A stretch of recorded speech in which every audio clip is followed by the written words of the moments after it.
तर बीजेपी जिथे निवडणूक हरेल तिथे निवडणुका बंद आणि कायद्यात बदल. तर एमएमसी म्हणजेच महाराष्ट्र वैद्यक परिषद, तर ही संस्था ठराविकतेने संपूर्ण महाराष्ट्रातील डॉक्टर्स आणि त्यांच्या कार्यप्रणालीवरती देखरेख ठेवण्याचे काम करते. आता ह्या संस्थेचे सदस्य नेमण्यासाठी संपूर्ण महाराष्ट्रभर 29 एप्रिलला निवडणुका लढवल्या गेल्या. तसं तर निवडणुकीमध्ये 4 पॅनल्स होते, पण सर्वात जास्त चर्चा झाली ती ह्या 2 पॅनल्सची.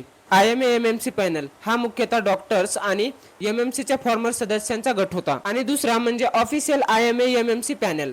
हा पॅनल मुख्यतः एमएमसीच्या सध्याच्या अध्यक्षाचा ऑफिशियल पॅनल होता, जो की बीजेपी बॅक्ड होता. पण इथेच पूर्ण गेम बदलतो. सार्वत्रिक जसा बीजेपीचा अजेंडा आहे डिवाइड अँड रूल, तोच इथेही इतर पॅनलच्या उमेदवारांना पॅनल बदल करण्यासाठी अक्षरशः धमक्या देण्यात आल्या. एवढंच नाही तर राज्यातील काही बूथवरती बीजेपीचे मंत्रीगण स्वतः हजेरी लावून डॉक्टरांना सांगत होते की ऑफिशियल IMA MMC लाच वोट द्या.